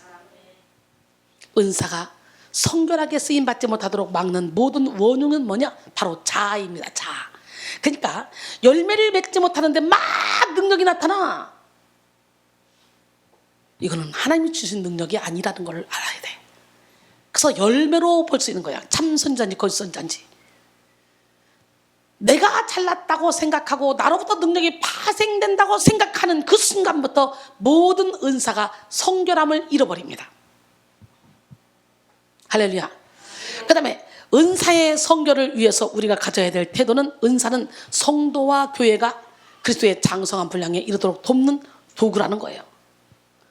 선물을 받은 자는 무엇보다 선물을 준 자의 마음을 알고 그 마음을 받아야 돼. 우리는 하나님이 우리에게 선물로 주신 은사의 목적을 바로 알아야 됩니다. 우리에게 중요한 것은 어떤 은사를 받았느냐, 얼만큼 받았느냐 이것이 아니에요. 우리에게 은사를 주신 하나님을 기쁘시게 하느냐 안 하느냐 이겁니다. 하나님이 우리에게 은사를 주신 가장 큰 목적은 교회와 성도를 온전하게 세우기 위함이라고 그랬잖아요. 오늘 본문 에베소 4장 11절로 14절 그가 어떤 사람은 사도로 어떤 사람은 선자로 어떤 사람은 복음 전하는 자로 어떤 사람은 목사와 교사로 삼으셨으니 이는 성도를 온전하게 하여 봉사의 일을 하게 하며 그리스도의 몸을 세우려 하심이라. 우리가 다 하나님의 아들을 믿는 것과 아는 일에 하나가 되어 온전한 사람을 이루어 그리스도의 장성한 분량이 충만한 데까지 이르리니 이는 우리가 이제부터 어린아이가 되지 아니하여 사람의 속임수와 간사한 유혹에 빠져 온갖 교훈의 풍조에 밀려 요동하지 않게 하려 함이라 그랬어요. 할렐루야. 오늘 본문인 에베소서는 그리스도의 교회가 어떤 교회인지를 설명하는 서신으로 하나님께서 우리에게 은사를 주신 목적은 성도를 온전하게 하며 봉사의 일을 하게 하며 그리스도의 몸을 세우려 하심이라고 말했죠. 즉 은사는 교회의 유익을 위해 주어지는 것이라고 말씀하고 있는 거죠. 이는 성령께서 주시는 은사와 그리스도의 몸을 세우는 일을 연결시킨 것입니다. 그리스도의 몸은 그리스도의 장성한 분량이 충만하게 될 때까지 세워져야 돼요. 오늘 본문 11절에서 바울은 다양한 봉사의 직무를 소개하고 있죠. 이 모든 은혜의 목적은 교회를 세우는 것입니다. 하나님 각자의 분량에 따라 은사를 주시고 또 다른 직분을 허락하셔서 스스로와 그리스도인들을 온전케 하기 위해 쓰임받게 하십니다. 12절에서 온전에 해당하는 카타르티스모는 신약 성경에서 오직 본문에서만 사용된 단어로 다른 힘과 조화를 이루어 발전하게 하다, 원래 있던 제자리로 되돌리다 라는 의미입니다. 결국 그리스도의 몸을 세우는 일은 사람이 피조물로서 성도로서 제 위치에 섰을 때 자연스럽게 되는 것을 뜻합니다. 성도 한 사람이 온전하지 않으면 각 사람이 연결되어 만들어지는 교회가 결코 온전하게 세워질 수가 없어요. 성경은 항상 공동체 안에서의 신앙을 말합니다. 이 공동체는 하나님의 언약, 즉 약속을 기반으로 하는 언약 공동체입니다. 구약시대에는요, 이스라엘이 언약 공동체 그 자체였고, 신약시대 이후에는 교회가 바로 하나님의 약속을 붙들고 예수 그리스도의 구속의 은혜를 맛보며 하나님 나라를 소망하는 구별된 공동체인 것입니다. 하나님의 말씀은 항상 이스라엘 공동체를 향해 있었고, 예수님은 제자 공동체를 향해 말씀하셨습니다. 또한 사도들은 초대교회를 향해 말합니다. 현대사회는 개인주의를 바탕으로 신앙생활조차 나와 하나님과의 1대1의 관계만을 중요시 여기며 나만 잘 믿으면 되지 뭐 라는 생각으로 가나안 성도, 즉 안나가 성도가 늘어나고 있습니다. 온라인으로 예배를 드려도 하나님과의 관계만 근근히 유지하며 그냥 신앙의 명목을 이어가면 괜찮다라고 생각하는 성도들이 늘어나고 있다는 거죠. 그러나 하나님은 우리 한 사람 한 사람이 하나님의 언약 공동체 안에 거하기를 원하고, 어려운 일이 있을 때마다 우리가 성전에 모여서 힘써 기도하기를 원하신 거예요. 죄의 속성을 여전히 가지고 있는 우리는 너무나 연약하여 시시때때로 넘어지고 자빠져요. 우리 자신은 믿을 수 있는 존재가 아니에요. 홀로 신앙을 유지하고 더 나아가 신앙을 성숙하게 할 수 있다는 보장 없습니다. 그러기에 우리는 밀어주고 끌어줄 지체가 필요한 거예요.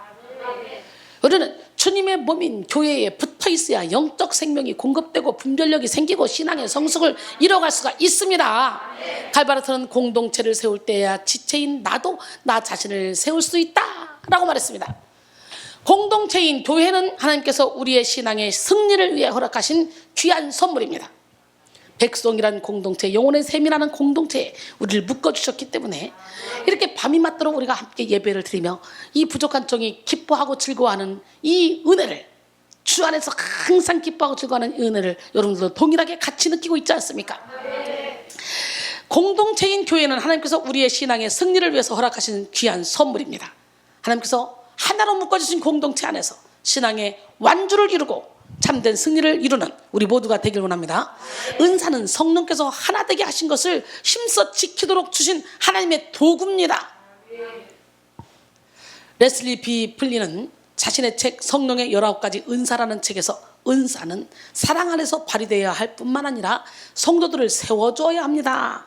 은사는 심리적인 가치나 주관적인 영적 활동을 위해서 주어진 것이 아닙니다. 자기 지위의 상승을 위한 것은 더더욱 아닙니다. 오히려 은사는 다른 신자들에게 힘을 북돋아주기 위한 것입니다. 각각의 은사의 활용에 대해 최우선적으로 가져야 할 생각은 그것이 교회를 세워주는가 하는 것임을 기억하십시오 라고 했어요.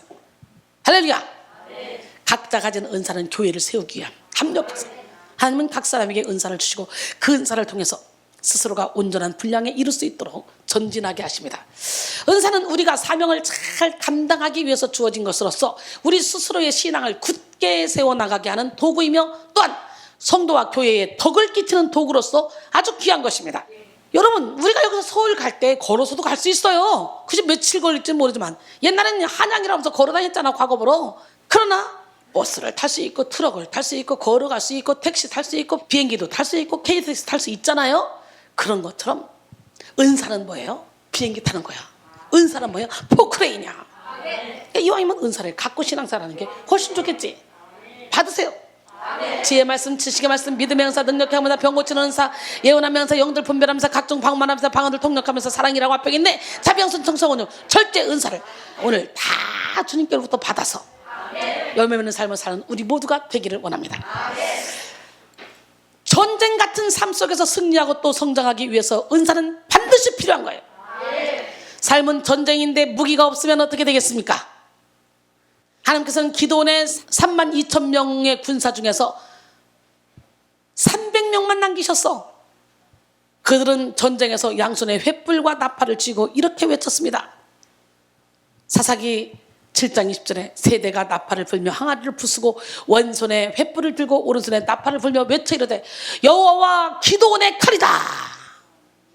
하나님의 이름을 모욕하며 다윗에게 싸움을 걸어오는 골리앗이 있었잖아요. 모두가 무서워 떨고 있을 때 다윗은 또 왕의 갑옷을 거절하고 골리앗 상대로 무기를 들죠. 사무엘상 17장 40절 손에 막대기를 가지고 시내에서 매끄러운 돌 5을 골라 자기 목자의 제구 주머니 곧 주머니에 넣고 손에 물매를 가지고 블레셋 사람에게로 나가니라. 여러분, 전쟁에서는 전혀 쓸모없고 연약해 보였던 횃불과 나팔로 미디안의 연합군 13만 5천 명을 이겨버렸어. 전쟁에서는 아무 쓸모없을 것 같이 보였던 돌멩이로 그 거장인 골리앗을 죽여버렸어. 쓰러뜨려버렸어. 횃불과 나팔은 여호와의 칼이었고 돌멩이는 만군의 여호와의 이름이었습니다. 할렐루야. 이렇게 하나님께서는 사랑하는 자가 사명을 잘 감당할 수 있도록 믿음의 은사를 허락하십니다. 그들이 외치는 믿음의 고백이 자신들의 연약함을 무기로 삼아서 전쟁에서 승리할 수 있었던 것이죠. 사랑하는 성도 여러분, 우리는 믿음의 은사를 통해서 장성한 분량에 이르러야 될 줄 믿습니다. 오늘 본문 13절에서 14절은 더욱 구체적으로 하나님이 우리가 지향해야 할 목표를 가르쳐주고 있는데요. 우리가 다 하나님의 아들을 믿는 것과 아는 일에 하나가 돼야 된다 그랬죠. 그래서 온전한 사람을 이루라는 거예요. 장성한 분량이 충만한 데까지 이루자는 거지. 여러분, 믿는 것과 아는 것이 하나 될 때 가장 성결하고 멋지게 사용될 수가 있습니다. 믿으십니까? 하나님의 아들을 믿는 것과 아는 일이 하나 되어서 바른 지식과 믿음의 소유자가 되어서 은사를 올바르게 사용하는 우리 모두가 되기를 원합니다. 그리고 더 나아가 바울은요, 그리스도가 지향해야 될 목표가 무엇인지 분명하게 말하죠. 교회 성장의 목표는 그리스도의 장성한 분량이 충만한 데까지 이르는 거예요. 또한 각 개인의 나아갈 방향도 그리스도의 장성한 분량입니다. 우리 단단한 음식을 먹을 수 있을 때까지 성장해야 돼요. 진짜 나는 내 겉사람이 아니라 내 속사람이라는 거. 속사람을 강건하게 할 때 세상에 환난이 와도 핍박이 와도 박해가 와도 죽음이 와도 두렵지가 않은 줄 믿습니다. 우리 보배 되신 주님을 이 질그릇의 주인으로 모시기만 하면 사방으로 우겨싸임을 당해도 쌓이지 않고 박해를 받아도 버림받지 않고 거꾸로팀을 당해도 망하지 않고 앞길 막혀 답답해도 낙심하지 않습니다. 왜? 임마누엘 하나님 우리와 함께 하시기 때문에. 고린도서 4장 7절로 10절 말씀이죠. 할렐루야. 우리는 우리가 속한 공동체 속에서 함께 성장을 이루어 나가야 합니다. 누가 더 은사가 많은지 경쟁하며 누가 더 옳고 그르나를 따지고 서로 계산하고 비판하고 하나 되지 못하는 것은 나 한 사람의 성장을 막을 뿐만 아니라 더 나아가 교회 공동체의 성장을 방해해버린다는 거야. 영적으로 미성숙한 자는 교묘한 영적 술수를 구별해내지 못하고 사탄의 유혹에 빠져 돌이킬 수 없는 길에 들어서기 쉽습니다. 오늘 본문 14절에는 속임수와 간사한 유혹에 빠져 온갖 교훈의 풍조에 밀려 요동할 수 있는 이 미숙한 그리스도인들에 대해서 언급하죠. 은사가 많은데도 시시때때로 업앤다운이 반복된다면 그것은 은사의 성결이 이루어지지 않은 거예요. 하나님이 원하시는 뜻이 이루어지지 못하고 있다는 증거입니다. 그리스도에 대한 신앙과 지식이 충만한 자는 이런 술수나 유혹에 빠져들지 않습니다. 은사를 무분별하게 사용하지도 않습니다. 때와 시기, 상황을 분별합니다. 은사를 남용하지 않습니다. 그러나 신앙이 어린아이처럼 지식이나 믿음이 이 부족한 사람은 쉽게 은사를 오용하죠. 또한 말씀에 지식이 탄탄하지 않은 사람은 은사를 통하여 그리스도의 장성한 분량에 이르는 것보다는 그냥 신기한 현상에 집중하고 오히려 군림하려고 들죠. 성경에서 나타나는 은사는 대표적으로 9가지입니다. 앞서 말씀드린 대로 시작. 지혜 말씀, 지식의 말씀, 믿음의 은사, 능력의 은사, 병 고치는 은사, 예언함의 은사, 영들 분별하며 은사, 각종 방언만 하면서 방언들 통역하며 은사. 고린도전서 12장에 나오는 말씀도 있잖아요. 그 외에도 하나님 우리에게 줄 수 있는 은사는 무궁무진하죠. 그런데 이 모든 은사가 결국은 내가 하나님께로 더 가까이 나가게 하는 데에 사용돼야 된다는 거지. 은사를 사용하면 할수록 교만해지고, 은사를 사용하면 할수록 사람들이 시험 들고, 은사를 사용하면 할수록 자아도취에 빠지는 것은 은사의 성결을 전혀 이루지 못하고 있다는 것 증거입니다. 우리는 스스로를 돌아봐야 돼. 은사가 있는데 은사를 사용하지 않는 것도 이기적인 것이고, 은사를 잘못 사용하고 있는 것도 이기적인 것입니다. 은사는 오직 그리스도의 장성한 분량에 이르는 데에 사용될 때 가장 성결하게 사용되는 것입니다. 그리스도를 아는 지식이 장성한 자는요, 주님을 착 주인으로 모시고 중심을 잡습니다. 그리고 예수님께 뿌리를 깊이 내리고 자기 자리를 견고히 지킬 수 있습니다. 이것이 은사의 목적이에요. 베드로서 3장 17절로 18절, 그러므로 사랑하는 자들아 너희가 이것을 미리 알았은즉 무법한 자들의 미혹에 이끌려 너희가 굳센 데서 떨어질까 삼가라. 오직 우리 주 곧 구주 그리스도의 은혜와 그를 아는 지식에서 자라가라. 영광이 이제와 영원한 날까지 그에게 있을지어다 그랬어요. 이런 의미에서 생각해 볼 때 은사 사용도 미숙한 단계에서 성숙한 단계가 있음을 짐작할 수가 있잖아요. 방언의 은사를 받아도 처음에는 막 랄랄랄랄랄라 까까까까 막 이렇게 아주 짧은 단어로 하지만 조금 있다 보면 언어 단어하고 그 다음에 문장 단어를 방언을 하게 되죠. 조금 있어 엄마 아빠 하다가 이제 엄마 이거 주세요, 아빠 이거 주세요, 이렇게 단어하는 거예요. 그러니까 단어도 은사도 점점점 성장했어요. 방언도 점점 성장해서 처음 방언 받았을 때 하고 시간이 가면서 막 기도 많이 하면 점점점 방언이 바뀌다가 이제 장성한 분량에 이르르면 방언이 두세 가지로 딱 자기 거로 딱 고정이 돼요. 그러니까 모든 은사가 다 이렇게 바뀌어요. 신의 은사를 처음 받으면 그 사람의 아픈 것이 내 몸에 전이가 되고 이것이 이제 확실히 믿게 하려고. 그러니까 저도 처음에 딱 쓰면요 이상하게요 막 머리가 아프고 허리가 아파. 누구 지금 허리 아픈 사람 고치고 있다? 머리 아픈 사람 고치고 있다? 막 감동이 와. 선포해라? 못합니다. 안 고치면 어떡합니까? 나 못합니다. 못합니다. 뭉겼어요. 그랬더니 자꾸 선포하래. 마지막 날 시간까지, 예배가 끝나는 시간까지 아우 죽겠는 거예요. 어쩔 수 없어 선포했더니 금방 나는 안 아프죠. 그리고 예배 끝나고 나가면 사람들이 그 선포할 때 아멘 했더니 내가 이렇게 고쳐졌고 이렇게 고쳐졌고 줄 서서 얘기를 간증을 하는 거예요. 그러니까 처음에는 이렇게 나타나는데 생각해봐요.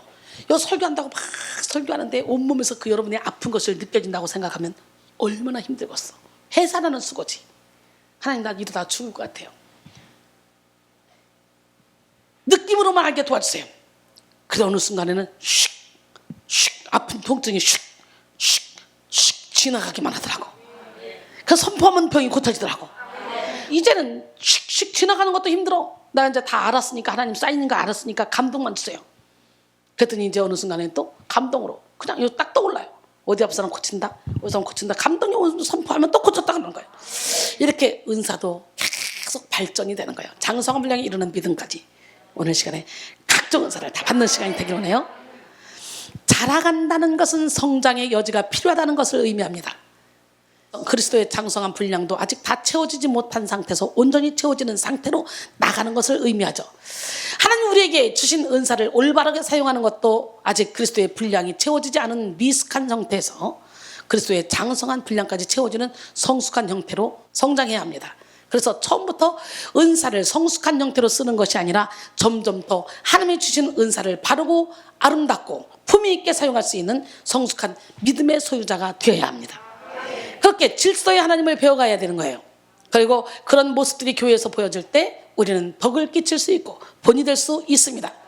그러나 많은 사람들이 은사를 받아도 어떻게 사용해야 하는지 잘 몰라서 방황할 때가 있습니다. 분명 하나님께서 내게 특별한 재능을 주셨는데 사용할 길이 없어 묵혀두는 사람들도 많이 있습니다.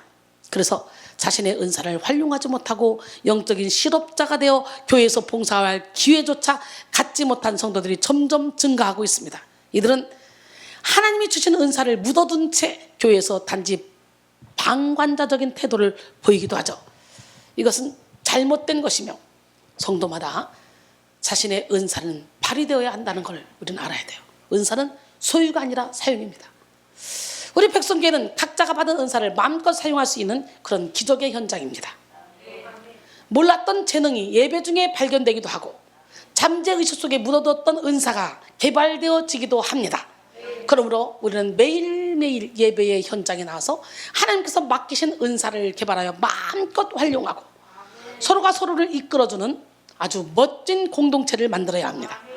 만약에 내가 은사를 깨끗하게 사용하지 못하고 덕이 되지 못했을 때 스스로의 미성숙함을 겸손하게 인정할 줄도 알아야 합니다. 그래야 은사 사용이 중단되지 않고 다시금 활력을 얻을 수 있는 것입니다. 고린도전서 14장 26절 그런즉 형제들아 어찌할까 너희가 모일 때에 각각 찬송시도 있으며 가르치는 말씀도 있으며 계시도 있으며 방언도 있으며 통역함도 있나니 모든 것을 덕을 세우기 위하여 하라. 40절에 보니까 모든 것을 품위 있게 하고 질서 있게 하라 그랬어요. 단순히 신령한 은사뿐만 아니라 모든 교회 안에서의 활동도 그렇습니다. 교회는 성도들이 그리스도의 장성한 분량으로 채워질 때까지 성장시키는 훈련소입니다.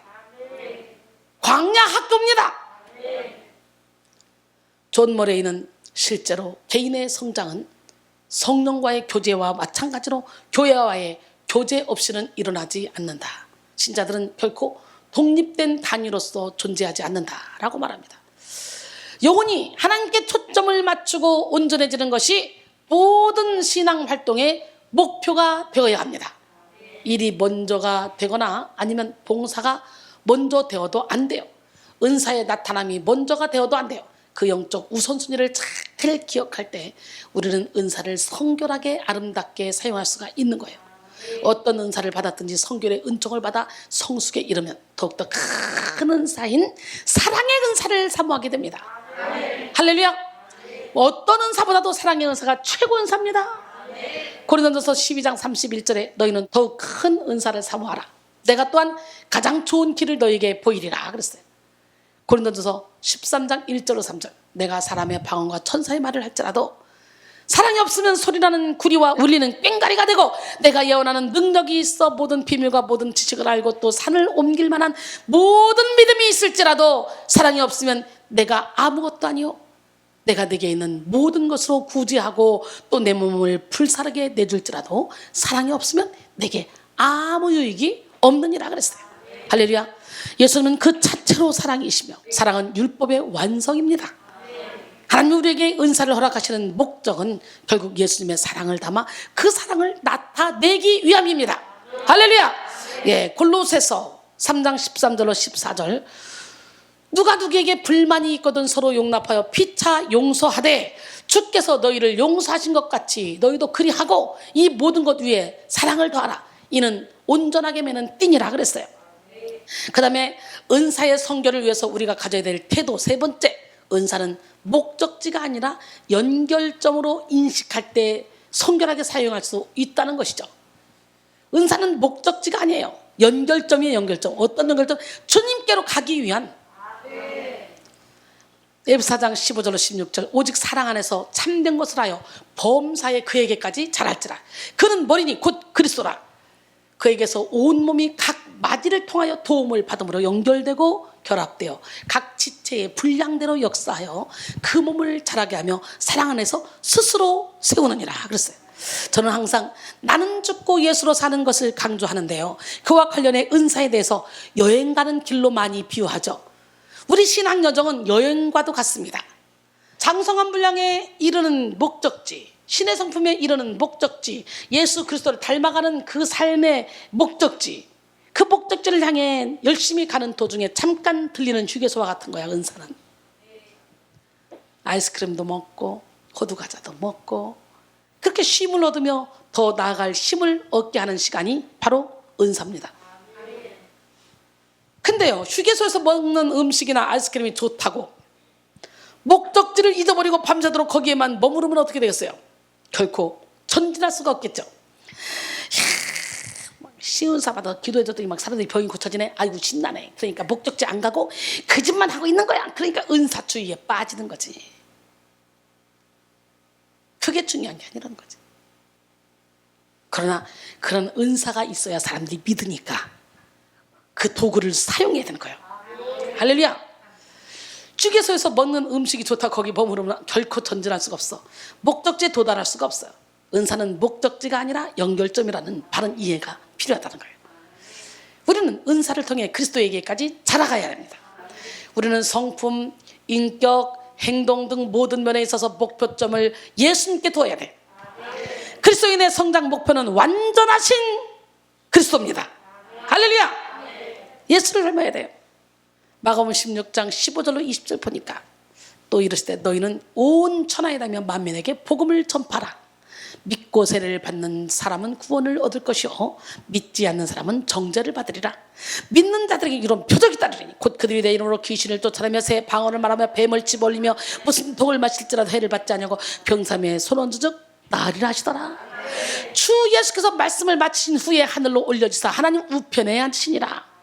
제자들이 나가 두루 전팔세 주께서 함께 역사하사 그 따르는 표적으로 말씀을 확실히 증언하시니라. 그러니까 민사에 따른 표적 저희가 내 이름으로 귀신을 쫓아내며 새 방언을 말하며 뱀을 집어올리며 무슨 독을 마셔도 해를 받지 아니고 병사는 손을 얹으면 나으리라. 여기서 멈추면 안 되죠. 이런 이적과 기적과 표적을 나타내는 이유가 뭐라고? 말씀을 확실히 증거하게 하기 위함이라. 이거라는 거예요. 요한복음에도요 7가지 큰 표적이 등장합니다.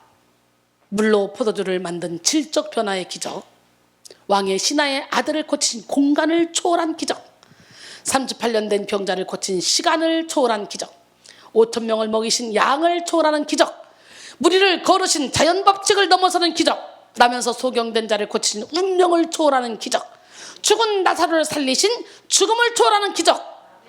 이 7가지 기적은 셀 수 없이 많은 예수님의 기적을 대표하는 기적으로 예수님의 기적의 완전성과 기적의 목적이 예수를 믿게 하려 함임을 드러내는 기적입니다. 요한복음 20장 30절로 31절 예수께서 제자들 앞에서 이 책에 기록되지 아니한 다른 표적도 많이 행하셨으나 오직 이것을 기록함은 너희로 예수께서 하나님의 아들 그리스도이심을 믿게 하려 하며 또 너희로 믿고 그 이름을 힘입어 생명을 얻게 하려 하심이라. 이 표적을 나타낸 이유는 예수 믿고 구원받게 하려고 그랬다는 거야. 수도 없이 많은 표적을 기록해놨지만 하늘을 두루마리 삼고 바다를 먹물 삼아도 하나는 하나님의 사랑을 다 기록할 수가 없어. 요한복음 21장 25절에 예수께서 행하신 일이 이외에도 많으니 만일 낱낱이 기록된다면 이 세상이라도 이 기록된 책을 두기에 부족할 줄 아노라. 이 말씀은 성령의 감동으로 된 거죠. 그렇기 때문에 성령의 감동으로 쓰여진 이 책을 확 풀어내서 이 세상이라도 다 놓을 수 없는 분량의 책으로 만들 수 있는 책이란 말이에요. 이게 압축되어 있는 것을 누가 풀어? 성령 하나님만 풀을 수 있는 거예요. 그러니까 내가 체험하지 못했다, 성경에 기록되지 않았어, 아니 큰 굵직굵직한 것만 딱 믿고 봐. 예수 이름으로 귀신을 쫓았으니 그러면 이렇게 쫓든 저렇게 쫓든 저렇게 쫓든 거기에 예수 이름이 가면 되는 거예요. 그잖아요. 수넴 여인의 아들을 고칠 때는 올라갔잖아. 엘리사가 올라타버렸잖아. 눈에서 눈, 코에서 코, 입에서 입. 그래서 다 타가지고 이랬네 저랬네 떠들 게 아니라 예수 이름이 중요하다는 거. 하나님의 행하신 모든 일을 여러분들이 한계를 두고 있으면 안 돼요. 하나님은 한계를 초월하시는 분이야. 신기하지. 이 성경은 도대체 읽어도 새로운 성경이야. 어때요? 다 알아 이렇게 돼? 읽을 때마다 깨닫지 못했던 부분이 확 깨달아지고 그냥 건더기가 자꾸 건져지지 않아요? 꿀송이처럼 달지 않아요? 읽을 때마다 어머 이런 말씀이 있었네, 이런 말씀이 있었네. 설교 듣다 보면 어머 그런 말씀도 성경에 있었어? 안 읽었어? 수도 없이 읽었지. 그러나 깨달아져야 돼. 요한복음 21장 25절에 그렇게 말했잖아. 예수께서 행하신 일이 이외에도 너무 많은데 만일 낱낱이 기록된다면 이 세상이라도 이 기록된 책을 다 두기에 부족하다고. 여기서 머리의 명령을 받아 각 부분을 연결하는 마디는 구체적으로 무엇을 상징하는지 알아볼 텐데요. 여러분, 크리스토스톰은 마디의 역할을 성령의 역사로 봤어요. 그리고 그 성령이 우리의 은사를 불릴 듯 일으키시는 주체셔요. 성도들은 성령을 통해 도움을 입고 각각의 성도가 서로 연결되어 한 몸이 된 교회로서 머리가 되신 그리스도를 닮아가게 되는 거예요. 그러게 우리는 서로 연결되고 서로 결합돼야 돼. 연결되고로 번역된 시나르 몰로 구메노는 함께 밀접하게 결합하다라는 뜻입니다. 이는 몸의 각 지체가 함께 밀접하게 결합되고 함께 짜맞춰가고 있음을 회화적으로 묘사한 것입니다. 즉 몸이 균형 있게 성장하는 과정 중 일어나는 필연적 현상을 실례로 들어서 그리스도 안에서 한 몸을 이룬 교회가 다양하고 이질적인 구성원들 사이에서 성령의 역사로 서로 조화를 이루어 균형 있게 자라간다는 사실을 설득력 있게 밝히고 있는 것입니다. 각 지체들이 한 몸이라는 사실은 모든 지체가 몸 전체를 위해 하나가 되어야 한다는 것이죠. 각 지체들은 독립적으로 존재할 수 없습니다. 각 지체들은 몸을 위해 살아야 합니다. 그리고 각 지체에 있는 자리에서 자기 역할을 다해야 합니다. 각 지체가 자기 역할을 잘 해야 몸 전체가 살고 자신도 살 수 있는 거예요. 그래서 각 지체들이 받은 다양한 은사들은 한 몸인 교회 공동체를 위해서 사용된다는 거죠. 있는 그 자리에서 자신의 역할을 충실히 감당해야 됩니다. 은사를 사용할 때 은사를 통해서 함께 조화를 이루고 성령 안에서 하나가 되며 아는 것과 믿는 일이 하나 되는 것을 경험해야 합니다. 하나님은 이런 아름다운 연합을 위해서 저와 여러분에게 은사를 주셨고 하나님의 뜻에 맞게 깨끗하게 사용되기를 원하십니다. 시편 133편 1절로 3절 보라 형제가 연합하여 동거함이 어찌 그리 선하고 아름다운고 머리에 있는 보배로운 기름과 수염 곧 아론의 수염에 흘러서 그의 옷깃까지 내림 같고 홀몬의 이슬이 시온의 산들에 내림 같도다. 거기서 여호와께서 복을 명령하셨나니 곧 영생이로다 그랬어요. 할렐루야. 고린도전서 1장 10절에 형제들아 내가 우리 주 예수 그리스도의 이름으로 너희를 권하노니 모두가 같은 말을 하고 너희 가운데 분쟁이 없이 같은 마음과 같은 뜻으로 온전히 합하라 그랬어요. 세겹질은 쉽게 끊어지지 않죠. 우리가 똘똘똘 뭉치면요 몇 천명 몇만 명 있는 교회보다 더 큰 일을 행할 수가 있어요. 할렐루야. 우리 뭉칩시다. 하나님은 교회를 하나의 몸으로 부르시되 각 지체의 개성을 무시한 채 획일적으로 부르신 것이 아니에요. 각자의 개성이 그대로 살아있으면서도 함께 할 때 아주 자연스럽게 녹아들어서 하나님께 영광을 올려드리는 멋진 교회와 성도로 자라가야 되는 거예요. 그러니까 각 사람마다 탤런트가 다 있잖아. 이것이 어우러져야지. 아멘.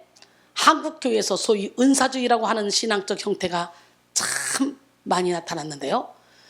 그 열매가 아름답지 못했죠. 아름답지 못한 열매가 크게 드러난 사건들이 있었죠. 소위 신유 은사자라는 사람들이 신유의 역사들을 인위적으로 조작해서 만들어낸 사건들이었어요. 이는 치유와 능력의 근원이 하나님이심으로 병이 낫고 낫지 않고는 하나님의 주권 아래 있음을 인정하지 않음으로 생겨난 문제입니다. 고쳐주시는 하나님의 신비가 있으면 고쳐주시지 않는 하나님의 신비가 있는 거예요. 하나님은 필요에 따라서 어떤 병은 고쳐주시기도 하고 어떤 병은 고쳐주시지 않기도 합니다. 나 여호와는 치료의 여호와니라 말씀하신 하나님께서 날 때부터 맹인도 고쳤죠. 죽은 나사로도 살렸죠. 이렇게 엄청난 질병을 갖고 있는 환자들을 고치기도 했지만 하나님이 그렇게 멋지게 사용한 사도 바울의 사탄의 사자는 안 고쳐줬어.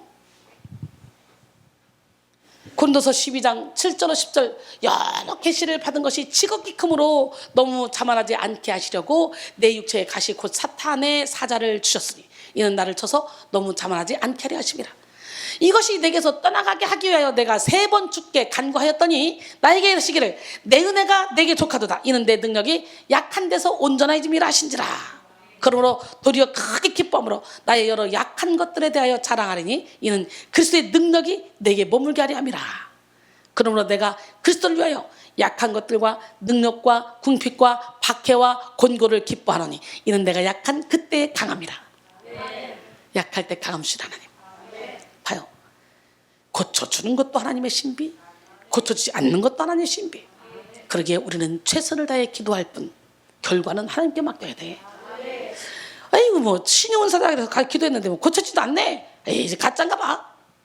또 은사자들은 고쳐지지 않으면 억지로라도 무슨 액션을 써서라도 뭔가 고쳐보려고 막 애쓰고 막 노력하고, 이거 다 잘못된 거라는 거예요. 자기가 하는 거야? 하나님이 하는 거지. 그렇게 우리는 최선을 다해 기도할 뿐 하나님께 다 맡겨야 돼. 즉 모든 은사자들은 그 권리를 하나님께 두고 은사를 행해야 된다는 말이에요. 아직 죽지 못한 죄성이 자존심을 발동시키면서 이것을 인정하지 않는 거예요. 그 은사를 통해 하나님의 사랑과 뜻이 아니라 자신의 권위를 내세우려 했기 때문에 이런 폐단이 생겨나는 거죠. 그리고 잘못된 은사자들은 스스로의 성경의 권위보다 스스로 더 위에 서서 성경을 벗어나는 예언들을 남발합니다. 극단적으로 나쁜 은사자들은요, 그런 예언들을 통해 성도들의 마음을 쥐고 흔들어버려요. 너 여기서 나가면 너 저주받아. 나한테 잘못해서 잘된 사람 하나도 못 봤어. 막 이런 말 하는 사람들 있잖아요. 잘못된 은사자들. 이것은 영적인 폭력입니다. 또한 이에 대해 무분별하게 추종하는 사람들이 생겨나면서 교회를 어지럽히고 분열시키는 일들이 일어났습니다. 여기에 상처받은 영혼들이 생겨나게 되면서 은사라는 말 자체가 왜곡되고 좋지 않은 인상을 주기도 하게 되었다는 거죠. 얼마나 안타까운 일입니까? 은사 주의는 은사를 강조하는 신앙이 주객이 전도되어 본질을 잃은 형태입니다. 하나님 우리에게 은사를 주시는 것은 뭐라고 했어요? 합력과 선을 이루라고, 교회를 유익을 위해서. 할렐루야. 하나님이 은사를 주신 것은 너무도 선하신 뜻을 통해 허락하신 것입니다. 은사는 각자에게 풍요로운 신앙생활을 누리게 함과 성장의 연결점으로 사용될 수 있습니다. 그러므로 은사가 성결해야 돼요. 은사를 대하고 사용하는 나의 태도가 성결해야 돼요. 우리가 그리스도의 장성한 분량까지 성숙을 이뤄나갈 때 은사도 성숙해집니다. 그래서 우리는 신앙의 성결을 도모함과 동시에 은사도 같이 개발시키고 성결하게 사용해야 될 줄 믿습니다. 여러분의 잠자고 있는 은사를 바로 지금 개발시키기 바랍니다. 여러분의 잠재력 안에 숨어있는 은사를 지금 개발시키기 위해서 회칠함 우답을 다 벗겨달라고 기도하시기 바랍니다. 따라합니다. 하나님이여, 나를 살피사 내 마음을 아시며 나를 시험하사 내 뜻을 아옵소서.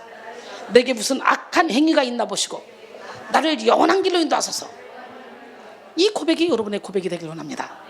해리 리버맨이라고 하는 사람이 있었어요. 젊은 시절에 미국으로 이민을 가서 살았는데 나이가 70이 되었어요. 그는 이제 더 이상 아분하게 없었습니다. 산 것이 별 재미가 없었어요. 그러니까 노인들이 모이는 곳에 갔죠. 노인회에 가서 할 수 있는 일이 별로 없으니까 하루 종일 장기를 두고 바둑을 둡니다. 그런데 하루는 장기 맞수가 결석을 했어요. 그나마 재미도 다 떨어져. 그래서 할 일이 없이 어떻게 해야 하나 하면서 멍하게 앉아있는데 한 젊은이가 지나가면서 이런 말을 하는 거예요. 할아버지, 그렇게 아무 일도 하지 않고 앉아 계시지만 말고 그림이라도 좀 그려보세요. 그 노인은 젊은이의 권면이 옳다고 생각을 하고 즉시 발걸음을 옮겨서 그림을 배우기 시작했습니다. 70이 된 노인이 의외로 그렇게 재미있고 신나더랍니다. 시간 가는 줄도 모르고 정신없이 그림을 그려나갔습니다. 그 후에 31년 동안 그림을 그리다가 101살에 죽었는데 31년 동안 총 22번의 작품전을 열었어요. 미국의 그림 전문가들은 그 노인을 일컬어 미국의 샤갈이라고 극찬을 했다고 합니다. 해리 리버맨은 나이 70이 될 때까지도 자신의 잠재력 가운데 어떤 은사가 있는지 그것을 개발하지 못한 채 살았던 거죠. 비록 나이로는 늦었지만 70에 자신의 은사를 발견하고 그림을 그리니까 이렇게 놀라운 역사가 이루어졌다고 했습니다. 지나가는 청년이 한마디 한 거에 그냥 맹하고 있지 말고 그림이라도 그리세요. 그 말 한마디에 자기 안에는 잠재력이 개발이 된 거예요. 사랑하는 성도 여러분, 하나님이 여러분을 통해서 스스로를 세우고 교회를 세울 수 있는 은사를 다 심어주셨습니다.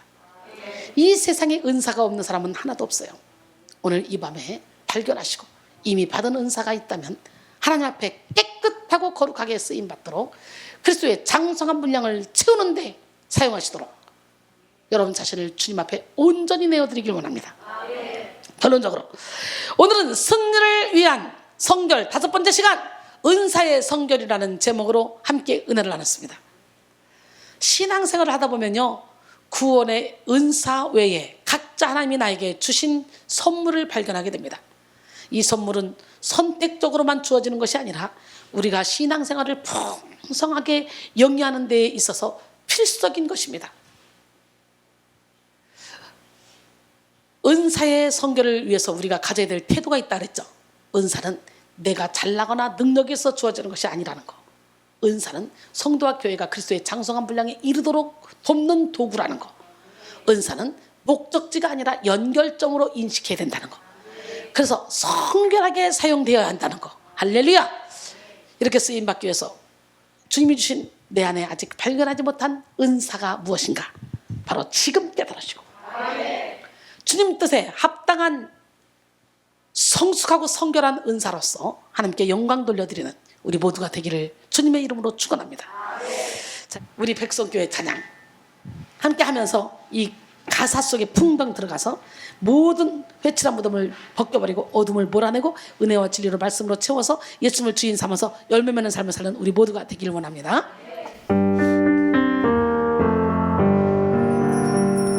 잔과 대접에 것은 깨끗이 한데 눈먼 바리새인처럼 그 안에는 탐욕과 방탕으로 가득한 내 영혼이여, 겉으로는 눈먼 바리새인처럼 외친한 무덤같이 옳게 보이지만 안으로는 외식이 가득한 내 영혼이여, 너희는 먼저 안을 깨끗이 하라. 너희는 먼저 안을 깨끗이 하라. 말씀하신 주님의 명령대로 살기 원하네. 긍휼이 풍성한 내 주님이여, 사랑이 풍성한 내 주님이여, 너희는 먼저 안을 깨끗이 하라. 너희는 먼저 안을 깨끗이 하라. 말씀하신 주님의 명령대로 살기 원하네. 긍휼이 풍성한 내 주님이여, 사랑이 풍성한 내 주님이여, 내 안에 거하여 주인이 되어 예수답게 하옵소서. 내 안에 거하여 깨끗게 하사 열매 맺게 하옵소서. 내 안에 거하여 주인이 되어 예수답게 하옵소서. 내 안에 거하여 깨끗게 하사 열매 맺게 하옵소서. 잔과 대접에 것은 깨끗이 하되 눈먼 바리새인처럼 그 안에는 탐욕과 방탕으로 가득한 내 영혼이여, 겉으로는 눈먼 바리새인처럼 회칠한 무덤같이 옳게 보이지만 안으로는 외식이 가득한 내 영혼이여, 너희는 먼저 안을 깨끗이 하라. 너희는 먼저 안을 깨끗이 하라. 말씀하신 주님의 명령대로 살기 원하네. 긍휼이 풍성한 내 주님이여, 사랑이 풍성한 내 주님이여, 너희는 먼저 안을 깨끗이 하라. 너희는 먼저 안을 깨끗이 하라.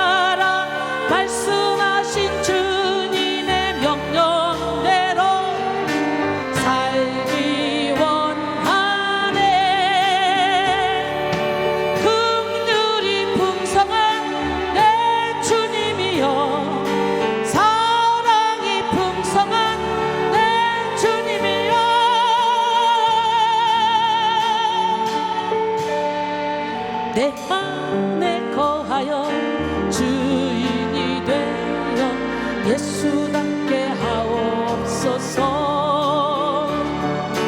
내 안에 거하여 깨끗게 하사 열매 맺게 하옵소서. 너희는 먼저 안을 깨끗이 하라.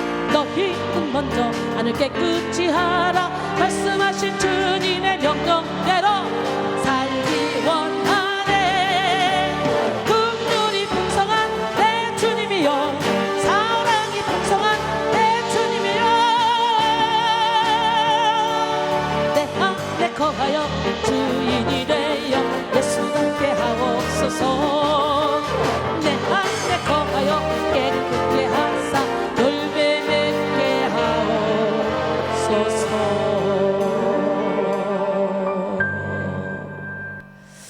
할렐루야. 우리 모두 다 열매 맺는 삶을 삽시다.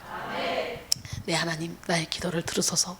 성령 하나님, 나의 기도를 들으소서. 할렐루야. 간절한 고백의 찬양 함께 부르면서 하늘에 올라갈지라도 거기 계시며 음부의 내 자리를 펼지라도 거기 계시며 새벽 날개를 펴고 저 바다 끝에 가서 거할지라도 거기서도 함께 하시는 주님을 찬양하기를 원합니다. 가사 속에 푹 들어가시기 바랍니다.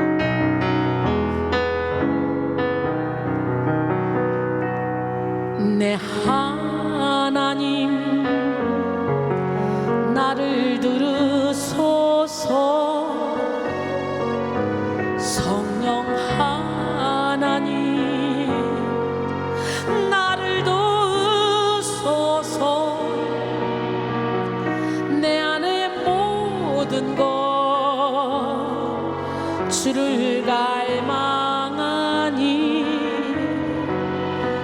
내 속의 모든 것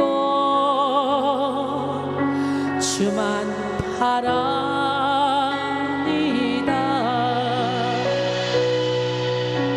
내 하나님, 나를 들으소서. 성령 하나님, 나를 도우소서. 주님의 손으로 나를 건지소서. 주님의 곁으로 날 이끌소서.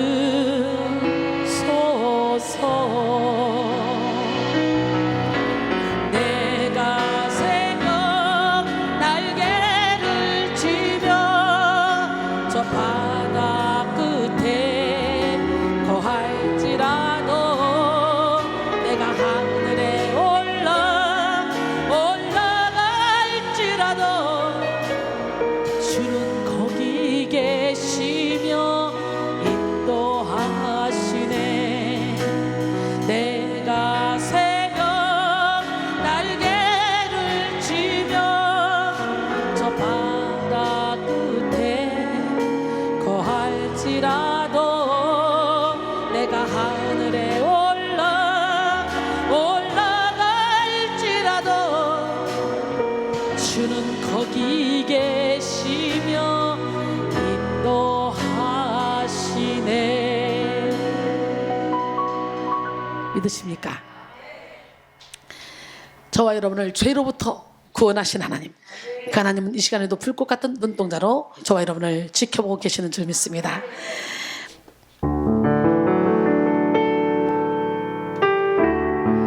나를 죄로부터 자유케 하셨네.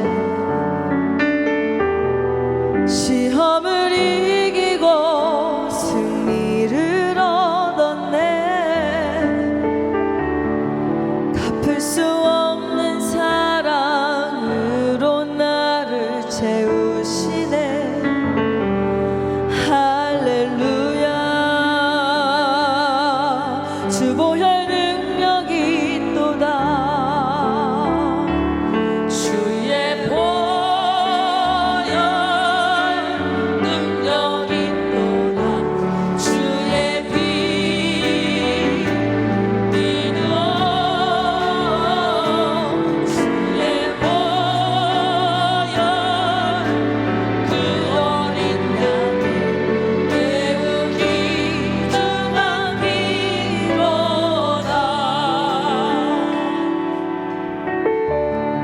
또다시 초라하게 넘어진대도 덮는 은혜와 이길 힘 주시며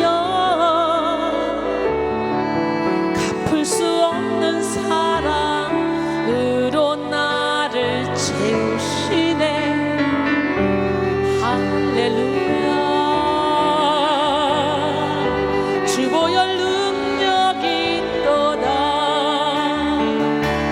나의 죄를 맑히시고 새 날을 주셨네.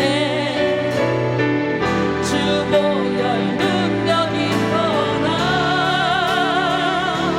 그 사랑 알마다 나에게 찬송 주니 놀라운 능력이로라. 주의 보혈 능력이 있도다. 주의 피 믿어.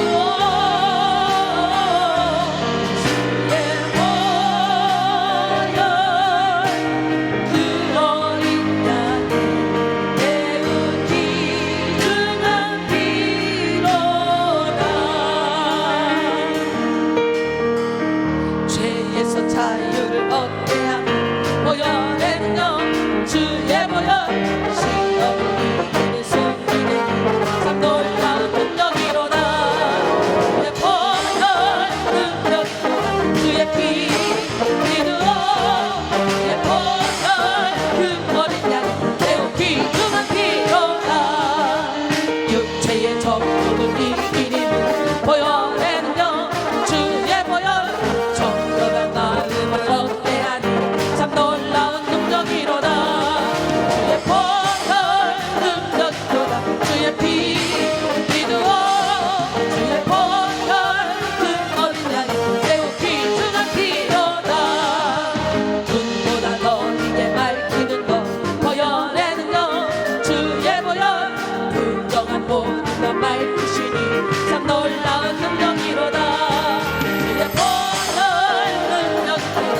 주의 피 믿어. 주의 보혈 그 어린 양의 매우 귀중한 피로다. 그 주의 복음을 전할 제목 보혈의 능력. 주의 보혈 날마다 나에게 찬송